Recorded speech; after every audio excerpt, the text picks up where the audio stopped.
Μπορούσατε να μας πείτε τις προκλήσεις που αντιμετωπίσατε κατά τη διάρκεια της διάνοιξης της Σύρακας Κλόποβας? Η πρόκληση ήταν μεγάλη κατά κάποιο θέμα του χρόνου. Έπρεπε να τελειώσει η Σύρακα πολύ γρήγορα. Τεχνικά βρήκαμε αρκετές δυσκολίες, οι οποίες βασικά ήταν στα έγκυλα τα οποία είχαμε μέσα και στα ρήγματα. Όπως βλέπετε και το βουνό είναι γεμάτο από αυτά. Αλλά υπάρχει τεχνογνωσία, υπήρχε καλή οργάνωση, ήμασταν έτοιμοι και το ξεπεράσαμε γρήγορα. Πώς πετύχατε το χρόνο ρεκόρ? Είναι πολλή οργάνωση. Δεν υπάρχει άλλος τρόπος. Πολλή οργάνωση, πολλή δουλειά. Οι δυσκολίες που είχατε εδώ πέρα, ποιες ήταν συγκεκριμένα? Πιο πολύ τα οργανωτικά τα θέματα και λιγότερο τεχνικά. Το βουνό σχετικά είναι εύκολο, δεν είναι δύσκολο. Είχε βέβαια τις δυσκολίες του με τα ρήγματα, αλλά είμαστε σχετισμένοι στην Ελλάδα. Παραλαμβάνω ότι το μεγαλύτερο πρόβλημα ήταν η οργάνωση πολλαπλών δραστηριοτήτων μέσα σε μια σύρακα. Αυτό σημαίνει ότι δουλεύατε όλη την ημέρα, ήταν 24 ώρες η εργασία? 7 ήμουν 24 ώρες. Και στη διάνοιξη και στην επένδυση, για να μπορούμε να συντηρήσουμε τον χρόνο, τις δύο εργασίες γινόταν ταυτόχρονα. Και γινόντουσαν και από τις δύο πλευρές? Και από τις δύο πλευρές. Πόσα συνεργεία δουλεύαν ταυτόχρονα? 8 συνεργεία. 8 συνεργεία δουλεύαν ταυτόχρονα. 6 στη διάνοιξη, 2 στην επένδυση. Δώστε μας λοιπόν και το χρόνο της διάνοιξης και το χρόνο της λειτουργίας. Η επένδυση, η διάνοιξη έγινε μέσα σε 13 μήνες και η επένδυση έγινε μέσα σε 10 μήνες. Και συνολικά λειτουργία? Συνολικά λειτουργία σε 24 μήνες. Από την ώρα που ξεκινήσαμε να κατασκευάζουμε τα μέτωπα.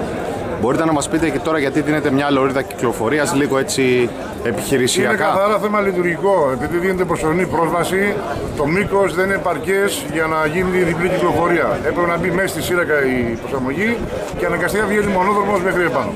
Οπότε σε πλήρη λειτουργία θα βγει και το υπόλοιπο κομμάτι προς τα κάτω. Το προβλέπετε να είναι στα μέσα Μαΐου. Ευχαριστούμε πολύ. Ευχαριστούμε.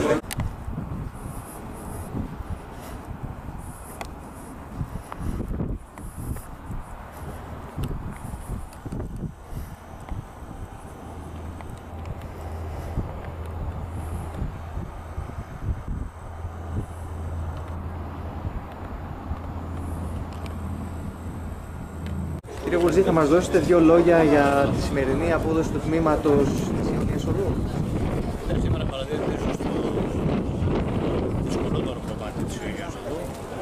Παραδίδονται γύρω στα 40 χιλιόμετρα για 7 όρθα και την Αθήνα. Το κυριότερο είναι η διπλό βοήθεια σήμερα δίνεται στην Αθήνα. Μπορώ να πω ότι ήταν και ένα όνειρο που εκκρεμεί από χρόνια, πάρα πολλά χρόνια.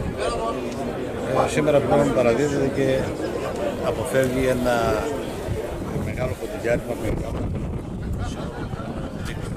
είναι μεγάλο το κατασκευαστικό επίτευγμα της Σύρακας Κλόποβας? Πάρα πολύ μεγάλο, έγινε σε πολύ λίγο χρόνο με αλληλική εργασιών.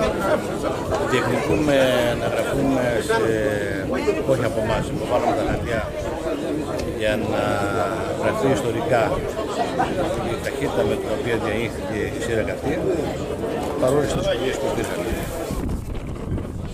Για το σύνολο του έργου θέλετε να μας πείτε κάτι? Ένα κομμάτι είναι μονάχα, ένα κομμάτι 4 χιλιόμετρων που είναι στην περιοχή του Τρίκελου, δηλαδή στο Μεγίνη. Αυτό δεσμεύει 27 χιλιόμετρα.